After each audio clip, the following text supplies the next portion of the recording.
Hello, everybody. This is Corey from Whole Views, and I'm just trying to give you my perspective on how you should be using sex and nudity in TV and film. So, buckle up and hold on tight. This might be a long one. Got to start off this video with a few caveats, a few things that you need to know. Just beginning, I want to say I know from the start that there is going to be someone from the Christian world or the Christian worldview side of things, and they look at this and say, you should never use sex and nudity in TV and film. Like, there's just no place for it. There's no reason you should be doing it. To those people, I say, stop. And here's why. We live in America, a place where freedom of expression is king. So how dare us as believers look at another person who may be a believer or may not be a believer and tell them this is how you should express yourself artistically. That's one thing. Another thing I want to say is when I make this argument, I'm using the example of Glow Season 3 as my positives. But I'm also cherry picking because Glow Season 3 from Netflix is full of nudity and sex, and not all of it was warranted. But the examples that I give in this video will kind of highlight what I think is proper use because it's necessary for the story, and then I'll give you a much worse example, like I said in my Witcher review, of The Witcher, in which case I find it very hard to respect the use of sex and nudity there.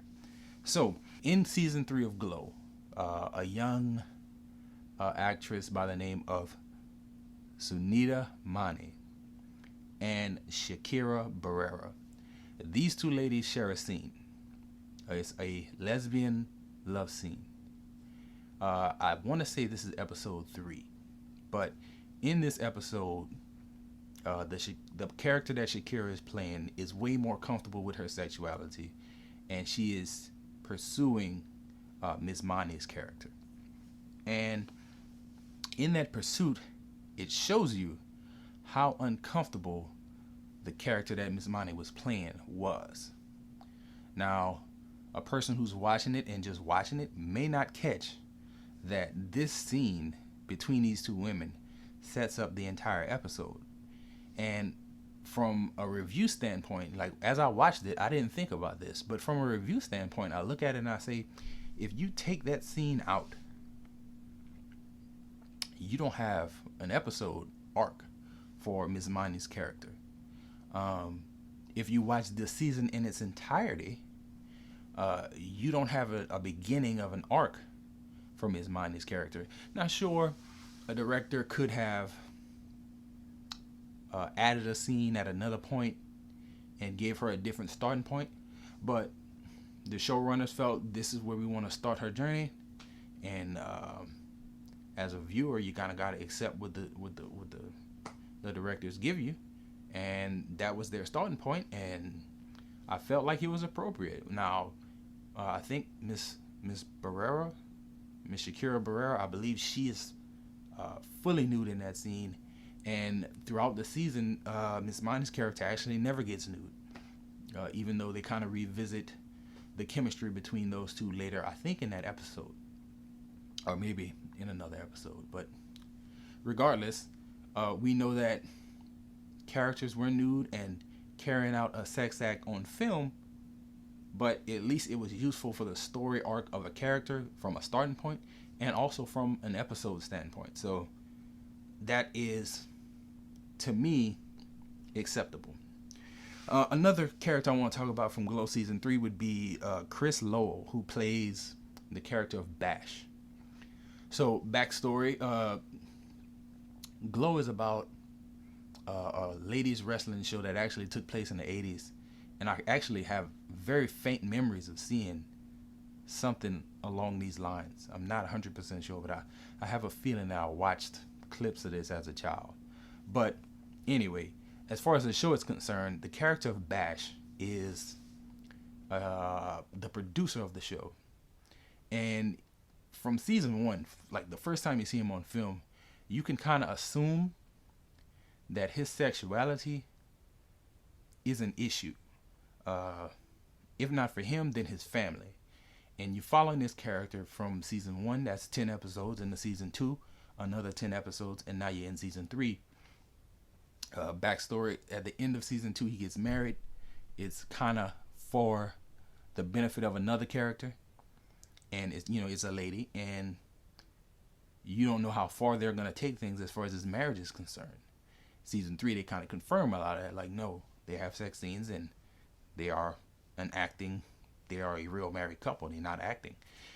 You get to the point in season 3 where his sexuality is starting to become an issue again, and you're looking at Bash, and you have no confirmation. There is a little bit of, there's a hint in season 2 of a character who dies off, and he is deeply affected by it, but that's still not confirmation that he struggles with homosexuality.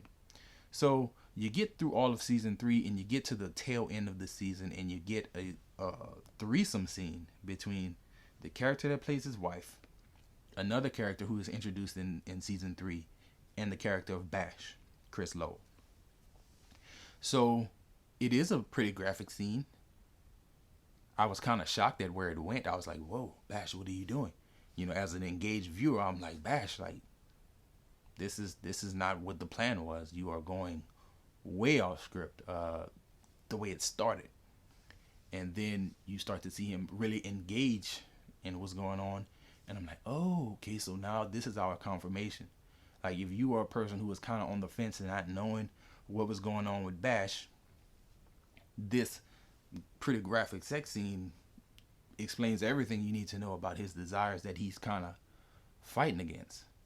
And for me, as a viewer, I'm looking at it and I'm thinking, whew, I didn't know Bash would go this hard, but Bash is going this hard, and this confirms all suspicion for the past 3 seasons. Again, maybe we didn't need to see everything that we saw in that scene, but the scene itself was necessary to kind of confirm things from a story standpoint. So I respect it in that regard. I kind of want to introduce another caveat here of direction. I know from watching so many movies that shots can be framed a certain way where you can avoid nudity. I'll even include the very first sex scene of Glow. Within the first 10 minutes, there's a sex scene in season 1, and that's the only scene that it has sex in it in season 1, or nudity, really, in season 1. But that scene itself was very necessary to set up a conflict that carried out for about 2 seasons. So, keeping the scene aside, let's just look at direction and editing. So, that scene was shot with a tight shot on the star of the show, Alison Brie. So, she gets a tight face shot. Then they cut to the guy in the scene who also has a very tight face shot, only his face. Now, at that point, we know sex is occurring between these 2 characters. They could choose to keep tight shots on just the faces going back and forth for dialogue reasons, and then done. You don't have to see any nudity. But they did pull back and did a wide shot. I have to say that while we can criticize a show for using sexuality and nudity, what we can't do, and this kind of plays to my original point, one of my original points, is that we can't tell directors how to shoot what they want to shoot. They felt like sex and nudity was needed for that scene. I understand the sex angle. You could have shot it to where they didn't have the nudity in it, but you did what you did, and I'll take it as the viewer. Again, sex in that case, the very first episode of the first season, I understand it. It sets up a conflict that carries out for 20 more episodes. Is needed. It's a central piece of the show for 2 seasons. The other 2 that I gave about Miss Mani and the Shakira Barrera character, like, that was an arc for Sunita Mani's character. The Chris Lowell scenes in season 2 shows you the sexual conflict. The scenes with him and his wife, extreme passion, and then the scene of the threesome, like, confirmation that he struggles with different things. But all central to the story that you're trying to tell with these characters. Now, on the negative side of things, how should you not be using sex and nudity on film. The Witcher. I liked the show. I thought the show had a lot of good acting, a lot of good fight scenes, a lot of good action. But my issue with The Witcher is that the nudity that I saw throughout the show was highly, highly unnecessary. It didn't add anything to the story. It didn't involve characters that would need to come back for the most part. So for me, when I look at the nudity that was used in The Witcher, I have to say that it wasn't that good. And I'll go case by case example. Let's go to episode 1. Episode 1, Geralt enters a castle that is instantly transformed into a beautiful sunny garden. And in this garden are several fully nude women picking imaginary green screen fruit. Like, we know this is all green screen. There's no reason for these women to be fully nude picking this fruit. I think, this is just my thoughts, but I think the director or the showrunners wanted to make the wizard who created this illusion to have a creepy vibe to him. But it didn't translate. It just seemed like he was a filthy old man who wanted to put naked women out there. And I don't even think that was necessary for his character. His character had other backstory that they explored later that made him seem way more creepy than just having some naked women in an illusion. So, episode 1 of The Witcher, not good nudity. Not good nudity at all. Episode 3 is where you get your next scene. Geralt is in a brothel with a prostitute. Not going, that's the character choice y'all chose to make. Fine. But the prostitute here is just nude and just hanging out, having a conversation. Why? Like, it's not, like, nothing that she said helped move the story along. Maybe it gave you a few character details about Geralt himself, but you could have gave us those details any other way. So, thumbs down on that one. Also, in episode 3, you have a sex scene with Yennefer and a character named Istrid. So, I kind of understood that because it shows you how close those two characters got in the course of 2 episodes. And it also shows you a little bit of time jumping that's happening with the season that they really didn't do a good job on. But it shows you that her magic was advancing. Okay. While I didn't like the fact that it was a wide shot with fully nude characters and fully nude actors and actresses on the screen, I'll give you that pass that it was needed to show her magical abilities and also needed to show her closeness to Istrid. Fine. I'll give you that one. Later on in that same episode, you see a transformation scene with Yennefer. So, I don't want to give too much away if you haven't seen it yet, but she's born kind of hunchback and with some, facial deformities, and she undergoes this process that makes her beautiful. So, I think she gets like a hysterectomy or something in this scene. But as she's undergoing this procedure, her lap is covered, but her top is not. And I'm like, yo, just being real. You couldn't put a gown on her? Like, you couldn't just cover her all the way and just put her feet in the little stirrups and cut what you had to cut? No? Yes? No? I know you could have. It was just a choice that you made to have her topless. I can't respect it. I just can't. It's not a good use of it there. Like, put a gown on her. Hospital gown. A burlap sack. Like, put something over her and then do this procedure. Can't respect it. So, also in episode 3, there's a scene which Geralt is fighting a monster who's actually a young woman who's been cursed. He breaks the curse. She transforms back into herself and she's nude. That's fine. She's covered in like some type of gunk. It was nasty looking. But at least it made sense. The monster wasn't wearing clothes. Where would she get clothes from all of a sudden to cover her up? I get that. I can accept that. Okay, moving on to episode 5. Episode 5 in The Witcher for me was the point where I said I cannot do this show. I can't recommend it. But one of the main reasons for not being able to recommend it is that in episode 5, there's an orgy scene. Geralt walks into a castle or a manor, somebody important home, and there's the whole town apparently nude, caressing each other and having like sex acts going on, and Yennefer's there. She's fully clothed, and I guess she's enchanting these people to do this. Because at one point in the scene, she says a word, kind of funny word, but she says a word and the spell breaks. And everybody's like, oh my God, what am I doing? Why am I here? Who are you? Because they have little masks on and stuff. And I just look at that and I say, man, like, what's the purpose of that scene? To show she got magic? We know she got magic. Like, we've seen things at this point in episode 5. We've seen her do amazing things. So she can enchant the whole town and hypnotize the whole town. That was it. We didn't need to do that. We could have did anything else but that.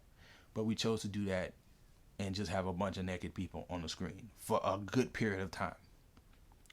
Can't respect it. I just can't. I can't recommend that to people with that in there. Bathtub scenes, episode 5. Geralt bathes a lot. No, he fights monsters. He's full of blood and, gunk and goo. I get it. In the video games, he actually bathes a lot on those as well. But, Yennefer gets in the tub nude with him in that scene in episode 5. And I'm thinking, you can't respect this man's bathwater? Like, you can't just let that man bathe? Like, you can't do that? I don't know. Not a big, huge deal, but it seemed like just another opportunity to get her naked.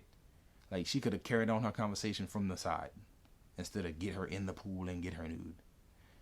I don't know. I can't recommend it. Last thing in episode 5 is the genie scene. So, in a genie scene, she paints some stuff on her. And this is probably the weirdest choice to me because her costume covered her the whole way.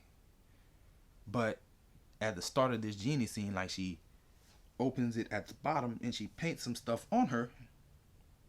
And then she just pops the girls out. And then she proceeds to have conversations. And later when the magic stuff starts happening, she's convulsing. Top out. And I'm like, I am not a costume designer. I get it. I don't know exactly what I'm talking about. But I know that they had crop tops in medieval times. Like, I knew you could find something that had her top half, I'm talking about, her top half covered and the bottom half exposed, where you could see her little design.